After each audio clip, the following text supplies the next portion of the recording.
Hi out there. I'm Kris Alvarez. I'm zooming in with you from here, Treaty 4, Regina, in my dining room on Toronto Street in Heritage area. Welcomes warmly all of you for being here. Feeling very grateful for these technological advantages of Zoom where we can meet and not have to shovel out of our driveways to meet up to have this webinar. So it makes it really accessible. I'm very privileged to be part of the YWCA Regina's Advocacy Committee, and I'm happy to help support and facilitate this crucial, this urgent discussion that's going to happen with some amazing, hardworking three women here. Today is the International Day for Elimination of Violence Against Women. It's the 25th anniversary, I believe, and that's unfortunate, isn't it? That we still have to have a day to keep up the awareness and the education and the advocacy. But here we are. And this also kicks off our 16 days of activism against gender based violence, which is a global campaign, a campaign that helps us become more aware, to reflect on where we're at, where we've come from, and then to really recommit to how there's still a lot to do, a lot of work, and a lot of fight for gender equality. We have an amazing group of humans here who are from our local women's domestic violence shelters. And I feel lucky to just sit in on this conversation and dig into it as well. These panelists they are on the front lines. And I'd like to say and name how they often aren't highlighted as such champions. And I'm glad that we can do that today and learn from them. So, what you're going to be hearing today on this Lunch and Learn webinar, you'll be hearing some of the current rates of violence in Regina. You'll be hearing about how important it is to actually contribute in an activist way to this very important issue, and how as a community we can do that collectively as well as individually. So before we continue on, I just want to name how, yeah, we're here in Regina on Treaty 4. I am. And what that means to me is remembering how this is not land that my ancestors took care of for generations. I'm lucky to have Indigenous friends who have ancestors from this land, the traditional territory of the Nehiyawak, Anishinaabe, and many other nations, and how this is also the homeland of the Métis. You know, these land acknowledgements, I'm very careful not to make this something that I'm just reading right off of a paper. I want to name that on a day like this, where we are, taking a look at what is happening for the work against gender based violence. I know a lot of my friends who are affected who are Indigenous. I know I saw the reel today online about how every 10 minutes a woman is killed intentionally.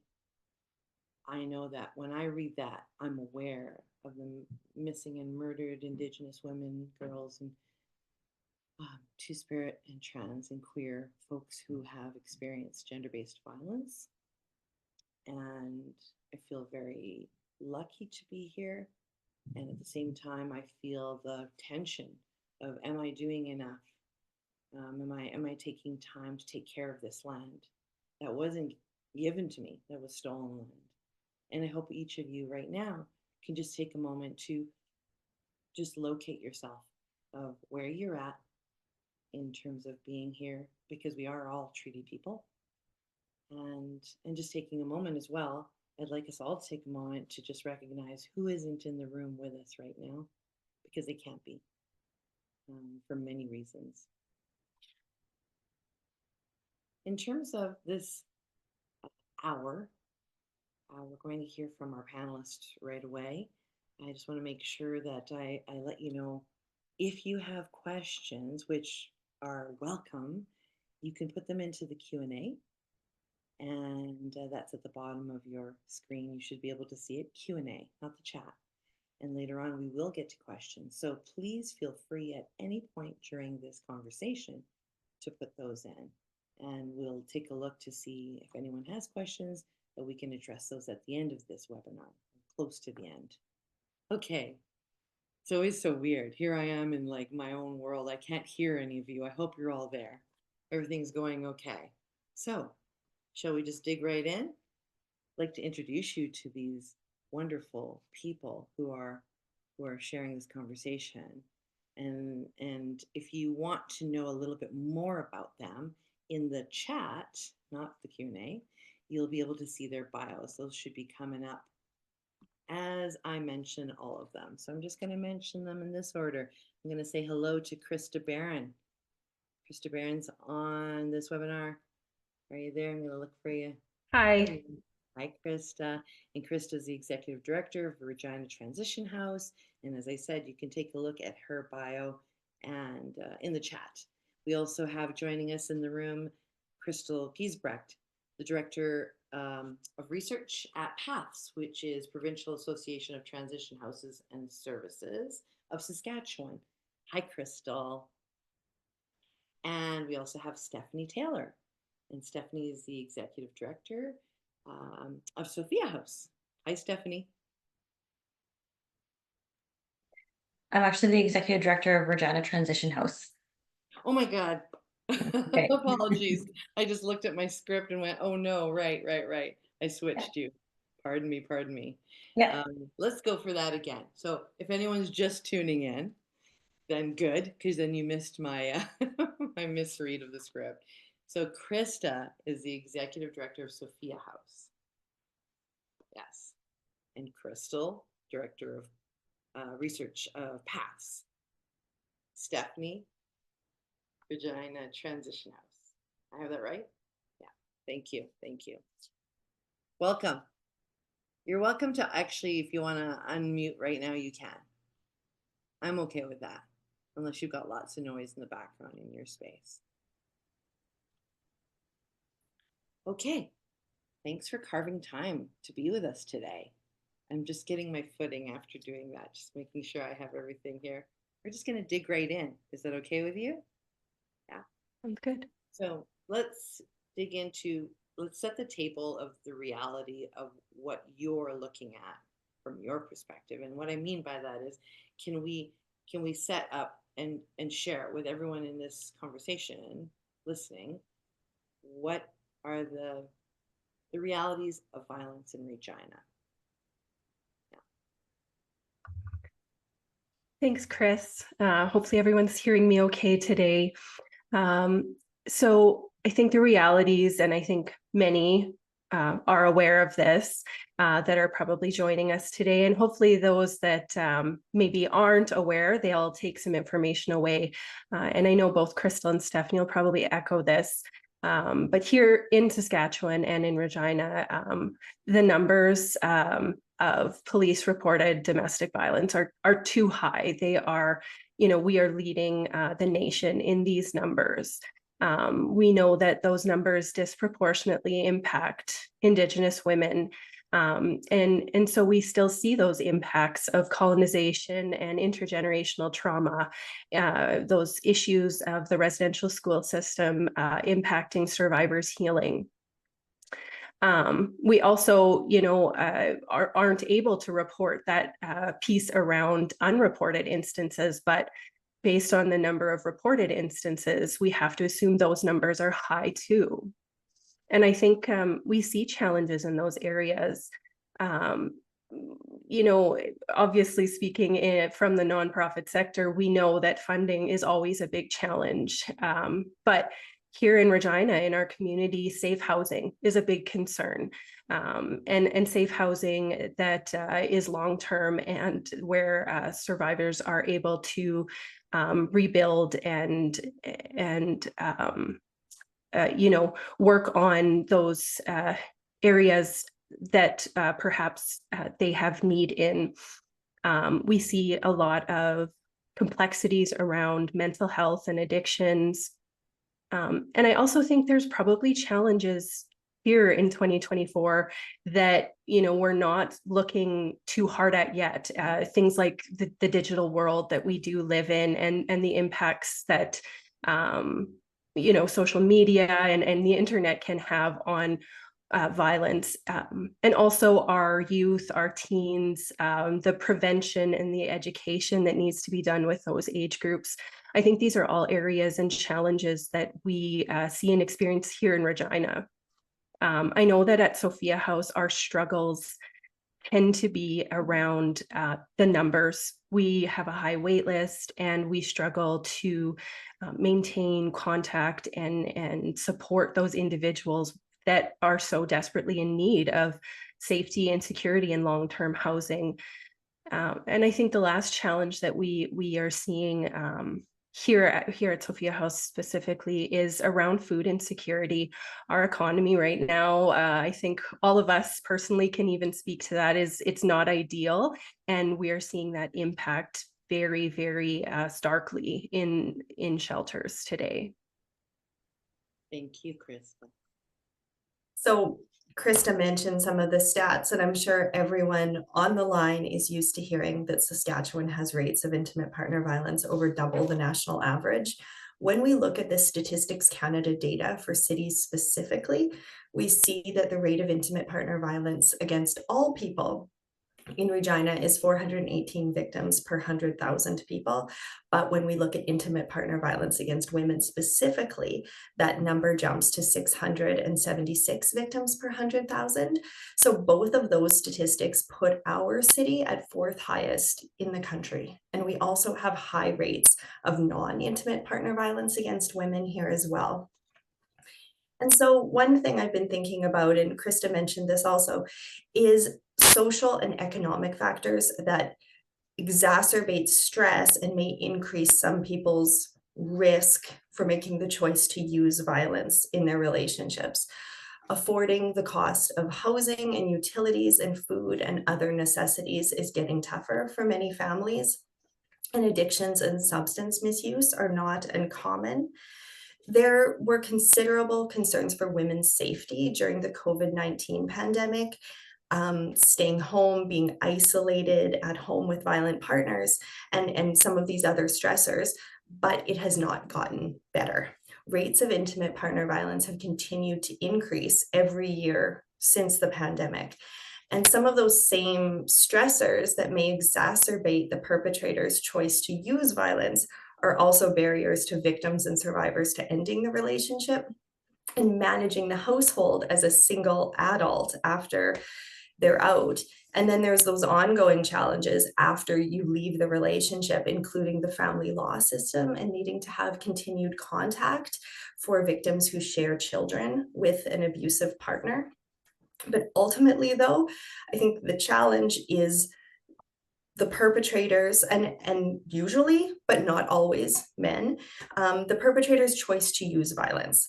There's a need for protective measures to keep women and children safe, and intervention programs that keep perpetrators accountable and provide support that can lead to change.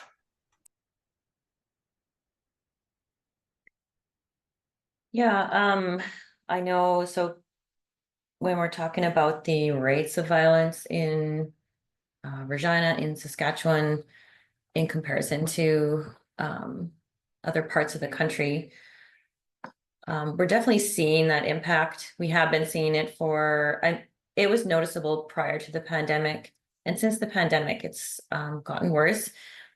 Whereas there was sort of a period, a lull during the pandemic, during the immediate crisis when people were stuck at home and couldn't reach out for help.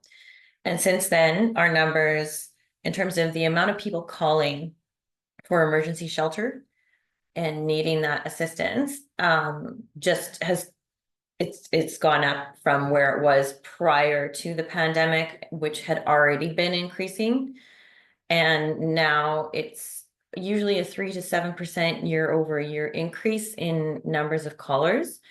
And I was telling Crystal this morning that at mid-year, so at the end of September of our current fiscal year, we were at 800 individuals needing emergency shelter, which is so last year at this time, it would have been 730 and so on. So you see a consistent increase in people looking for emergency shelter. And yeah, that's just halfway through the year. So Thank you, Stephanie. Thank you, Crystal. Thank you, Krista, for setting the table with some really harsh realities that you're seeing every day. And as you just said, Stephanie, how it's increased post-pandemic. I guess so we're going to get into the importance of activism in terms of, now that we hear these rates, now everyone in the room, you're all listening. And now, as I like to say, when you learn something or are reminded of something, you are also now part of this. You are an accomplice to the action that we need to take. Sometimes activism becomes this big concept that people get really, I think, overwhelmed by, intimidated by. And so I would like to ask the three of you panelists, like, if you can just, first of all, the importance. So it's a critical part of getting to the meat of these issues. So from your experiences, maybe each of you could take a moment to just share, like even a very personal, we've just heard statistics, we've heard certain rates from you. And so I'm just asking you to think about, what's an experience you can share from your work on why it is so important, activism, to be active, to actually help in this fight to end the violence against women. And have you seen, maybe when a two-part, have you seen a result directly from just some of that action? Does that make sense? Go ahead, Krista. Yeah, that makes sense, Kris. And I think you were setting the stage there really well, around how, becoming part of something, participating in today's webinar, already sets individuals who are here today up to join this movement and to show, to use the information and to show their support in different ways. Because that's what's so important about activism, is it can create change. And I think, speaking from SOFIA House's perspective, being a second stage shelter, we've seen a direct impact of activism creating change, in that in 2023, SOFIA House was finally the recipient of some government funding. And so that's a direct result of activism, of people putting work in to influence change, so that we can improve and experience, that positive impact. I also think that you can add innovation to activism, and I think people, working in shelters, people are very good at being innovative and finding ways, to directly support individuals in areas that they need individual activism, but also, on a wider scale. For example, we are working really hard to implement third stage shelter in conjunction with Havana. And so that's something new to add to what services and what supports are out there. And those are two, impacts that you see from activism. And I also think that in terms of activism, it can influence the narrative around issues. I know, in my short time with SOFIA House, I've seen a lot of work be done to change language and change the way we speak, rather than using language such as victims of domestic violence, moving towards using things like survivors and putting that power back to those individuals. So I think those are some of the, maybe examples of how activism can create change. Thank you. Thanks. So related to this topic, I'm pleased to share that it's PATH's 40th anniversary this year. PATH's was formed to be a collective voice for shelters, and then later services were included as well. And the shelters were formed when community members recognized that there was a need and came together to set the shelters up and raise funds and then advocate for ongoing funding. And that's activism. And other activism has led to legislative and policy initiatives that are beneficial to survivors. One example is labor unions, who've been doing a lot of work regarding education about IPV in the workplace, and some have created policies for workplace leave and other support that go above what all of us have access to in provincial legislation. And activism can take place at macro, meso, and micro levels. So there's bigger things like the Women's March and other rallies, and there's really big things like starting an organization. But activism also takes place at the individual level.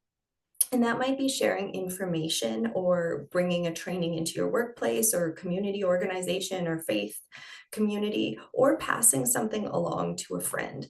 And seeking information and educating yourself on recognizing dynamics of IPV and what resources are available, and being able to share that is an important part of encouraging positive change. And I think that's part of the activism work as well.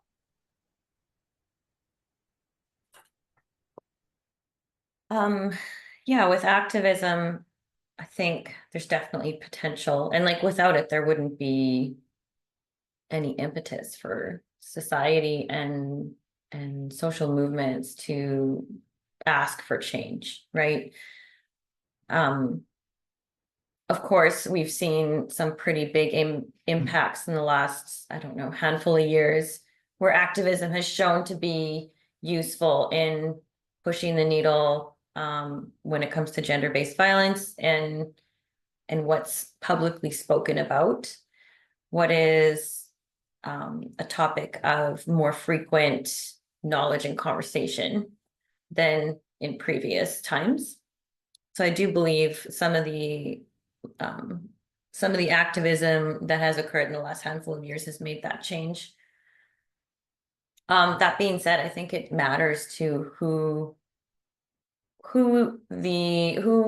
is being reached as the audience, and whether they care about the message and the humanness behind the message, right, for activism. And so I do think that can limit some activism without being too much of a downer in terms of the ultimate impact it can have, because you need the audiences in places that are able to make change on larger scale to really push that agenda in a meaningful way beyond simply just raising awareness and talking about it in social circles in society, right? Very, very helpful to hear these things out loud, Stephanie. What you just said, it just resonated deep, that last few statements about, yeah, we can educate, we can talk about it, but what's the follow through? Thank you for bringing that up, and thanks to the three of you for this. I'm trying to struggle. I'll name it out loud to all of you in this webinar, struggling from straying away from the questions I have here in my script, which I won't, but just you're sharing such very important information, and it's igniting in me, and I hope everyone in the room feels that you're now activated, and the YWCA is joining, which I think is a global campaign. Correct me if I'm wrong, YWCA, but the 16 Days of Activism Challenge is happening as of now. It's first of all, you'll see it in the chat. There's going to be a link shared, I believe. Yeah, the PDF of the challenge will be in the chat today. It's also available on social media via each of these organizations' Instagram accounts, as well as the YWCA Regina. Thank you. It's being shared right now. So the 16 Days of Activism Challenge it's a challenge that just encourages individuals and communities to take concrete action steps during these next 16 days to raise awareness and just to move that dial in a positive direction to help towards this work. Each day has a different challenge, a different action, whether it's sharing information via social media, whether it's attending an event or volunteering or giving towards these local women's shelters, or just starting these conversations. I think it was Crystal who said, um, the macro, right? Was it you, Crystal? Yeah, macro, the micro, and a new word for me, the meso. Thanks for bringing that in. That it's not just the binary of micro and macro, the meso. And just that's what I think of with the 16 days of activism challenge. All of us can do it. Like there's no question. If you celebrate Christmas, you do an advent calendar. If you celebrate some holiday during this winter season, we dig into these rituals. Let's dig into this. It doesn't take a lot. The YWCA has made it easy for all of us. And yes, as I mentioned earlier, now that we're in the room, we're accomplices to this action. We need to lend our hand. So really do take a moment after this webinar to consider how you can bring this into your own family, your own household, your own world as well.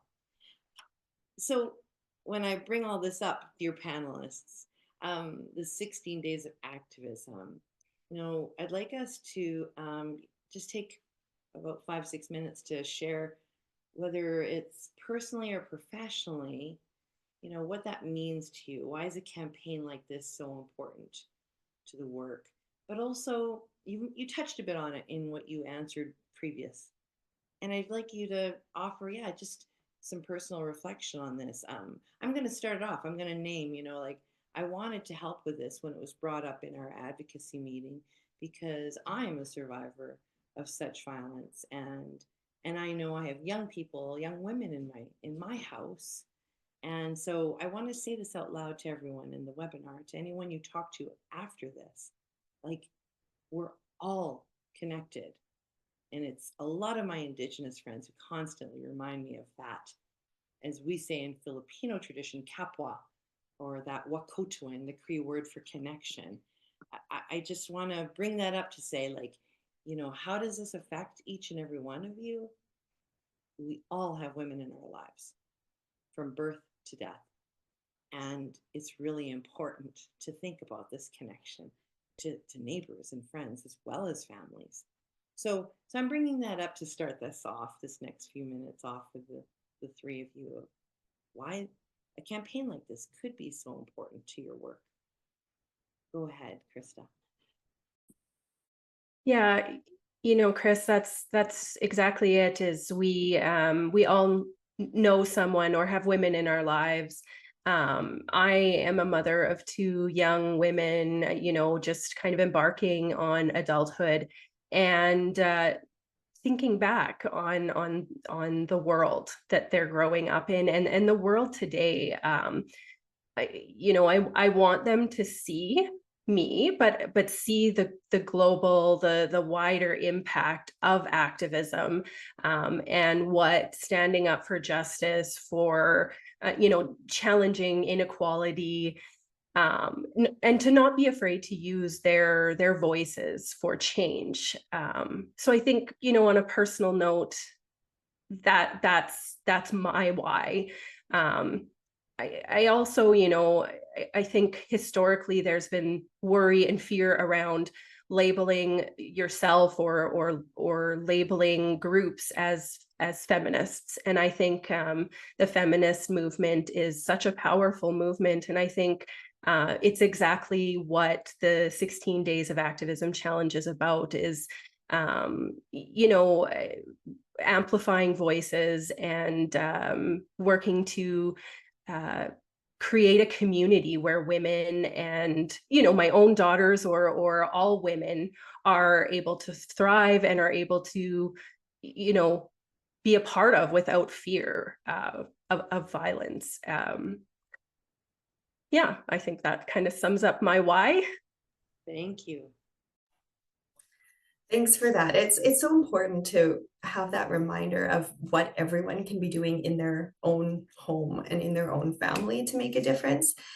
And thinking about our work at Paths, we've talked about the high rates in Regina and in Saskatchewan, and that's not going to change without a whole community approach. At Paths, a big part of our work is doing research relating to IPV and delivering training to professionals. So we need to do the work to get the information out there to the professionals who are working on the front line and share that with policymakers so that practices can evolve and improve. And governments need to be responsive and adequately fund support for survivors at different stages. And we have shelters and IPV counseling centers, including the YWCA SOFIA House and Regina Transition House, that are available to provide the very necessary safety and support to women and children who've experienced violence. But being there to respond doesn't prevent the violence from happening. So on this day for the elimination of violence against women, and every day, we need to think about what will prevent violence. And I think a big part of that is challenging societal attitudes that excuse violence and abuse, and empowering community members to feel more comfortable responding in a way that is supportive when they think someone close to them may be experiencing abuse or using violence. And before connecting with one of the shelters, most survivors will have talked to a friend or a family member or a coworker. So this campaign and what we're doing here is an opportunity to bring this conversation into those spaces.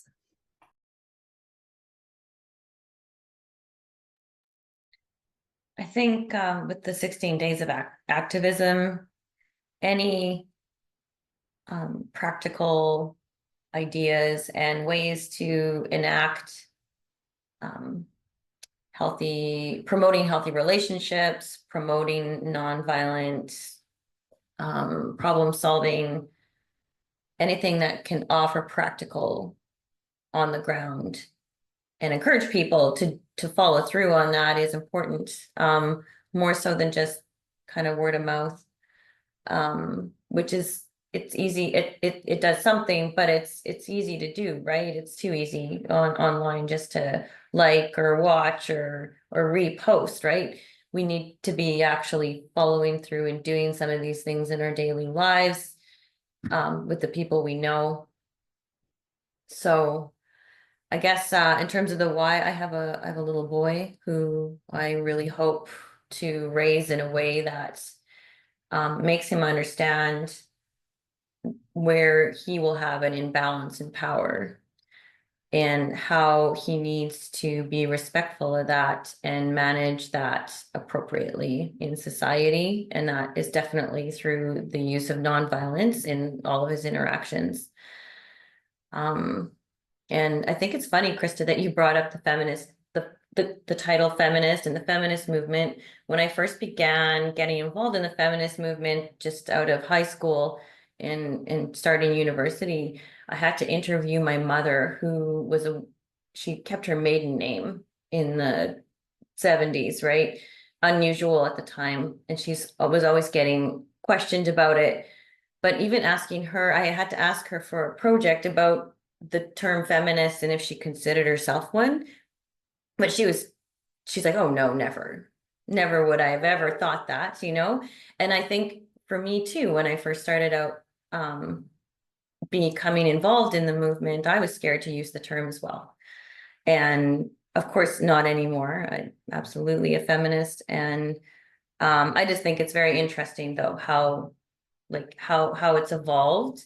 And I think it is still kind of a scary thing to label yourself that way though.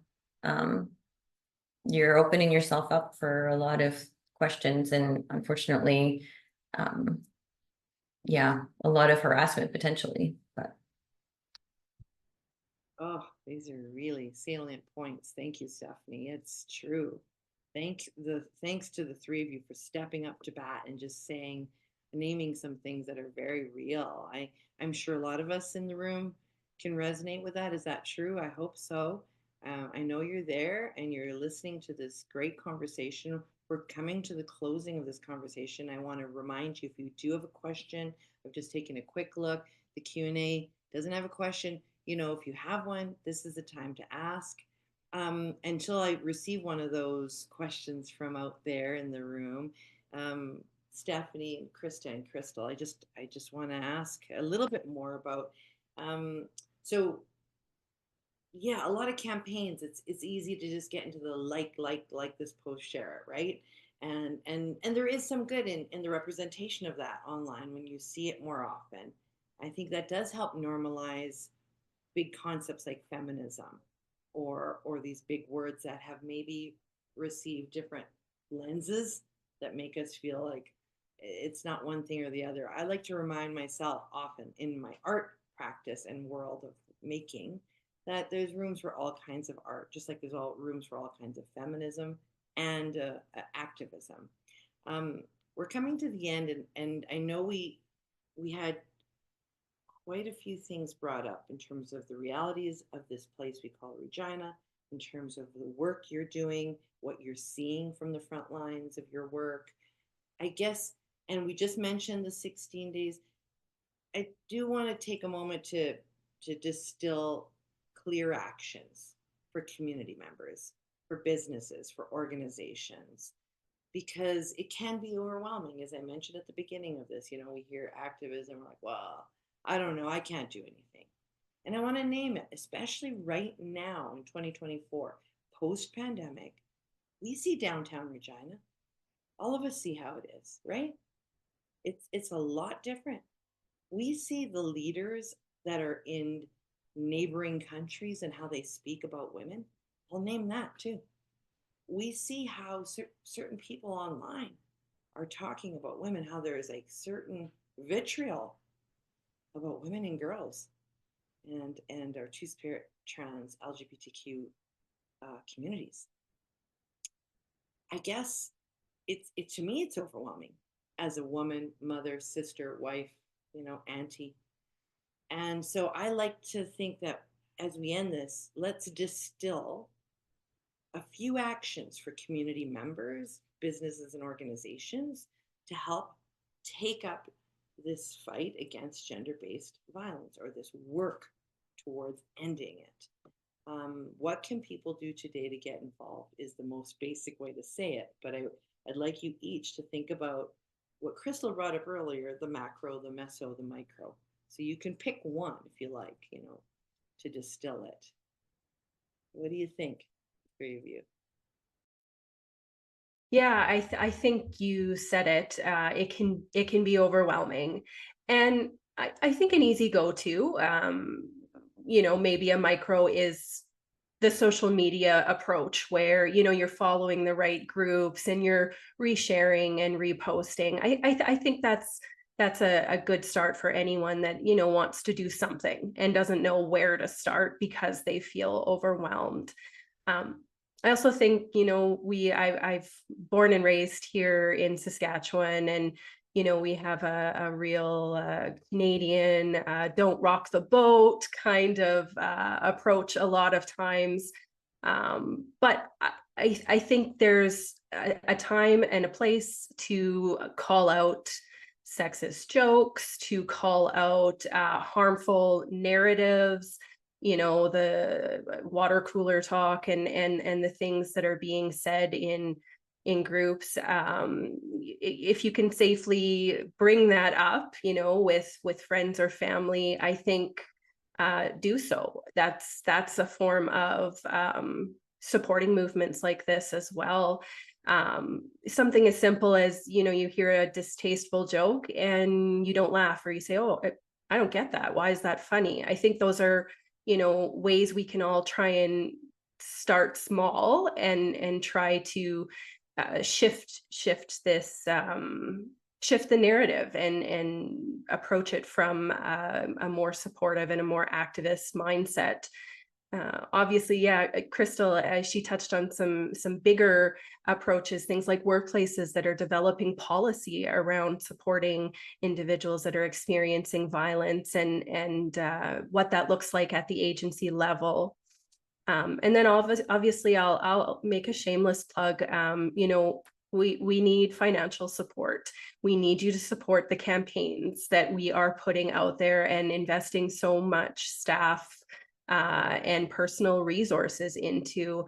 The money just is never enough, and we want our community to rally around us in that way as well. Thank you for that, Krista. I did the rally, a last call for questions, and then now we've got an amazing number of questions. So sorry, Crystal and Stephanie, if you can just hold tight. I just want to make sure we throw these into this distilling moment. I've received the question, how does gender-based violence manifest within your organizations? How do you deal with it? Are the numbers for domestic violence within Sask greater in the cities or rural communities? Those are just two of the questions I'm hearing from the Q&A so far that I would like to throw in now as Crystal, as you take on. I'll respond to the second question. Rates are higher in rural communities and even higher in the remote north.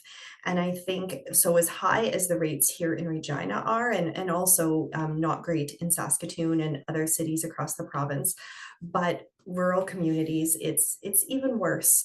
And that also goes with some of those social conditions that we were talking about before. And then you can imagine the barriers to ending a relationship and seeking housing and seeking transportation, rural and then remote and north as well.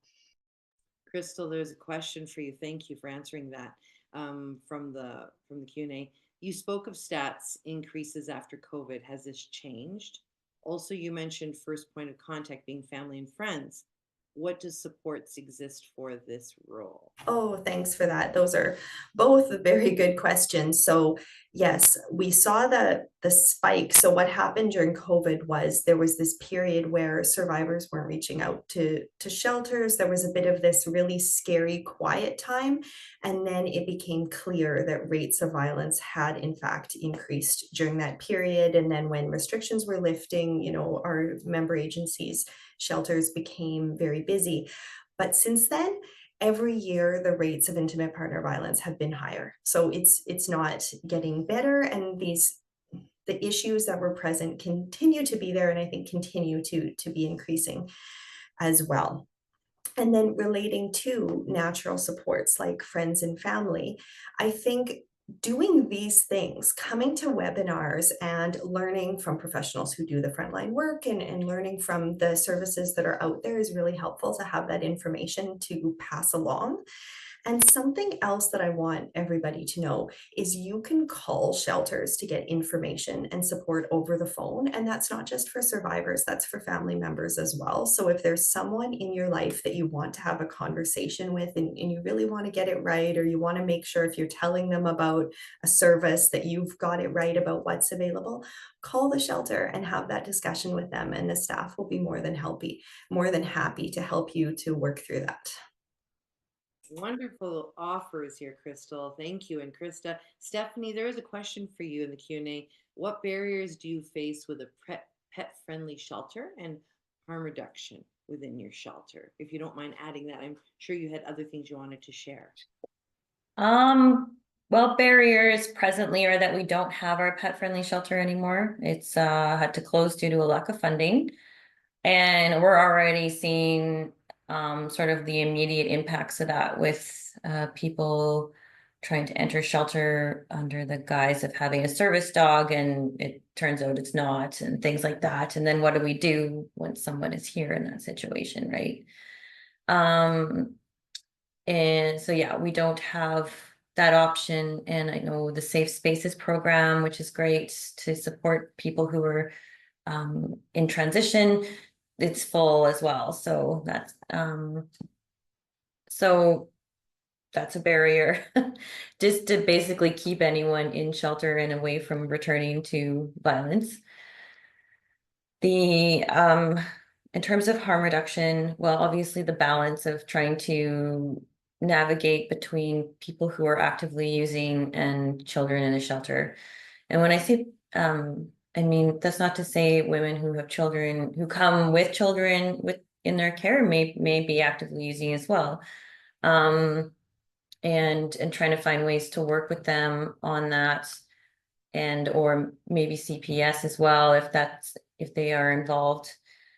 And just trying to find a balance of safety where children and other people who are maybe in recovery or exposed to substances they don't want to be exposed to or trying to avoid. So but also meeting people where they're at and ensuring that this is a low barrier service where people can access safety and supports without having to be fully clean or sober. And we'd rather people be honest with us when they come in, and we try to encourage that conversation so that if we know there's risks associated with opioid poisoning or possibly misplacing substances, we'd rather have those upfront conversations with people before when they enter the shelter. So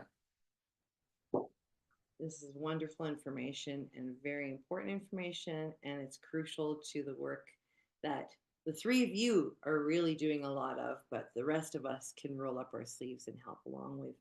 I really appreciate you for joining us, Stephanie and Crystal and Krista, for taking time out of your busy day to continue to raise awareness, to just share some really deep reflections about your work on the front lines of this kind of deep work with community, with women and children. And to the rest of you who joined us, we're a little bit over the 1 o'clock mark, but we started a little bit late. And well, we just needed to. It was urgent. It was crucial. It continues to be, unfortunately, that way. I do hope we can all leave today, and whatever did stick with you, you know, taking that into a conversation with a friend, taking that into your own phone, making sure to follow these different organizations, and being able to join us for this 16 Days of Activism Challenge, which begins now. Continue spreading awareness and activating the spaces that you're in. We're all in it together. We really are. And we all are very much connected. So thanks again for joining us. And thanks to the YWCA for putting on this Lunch and Learn. I'm Kris. Take care out there. We'll see you again.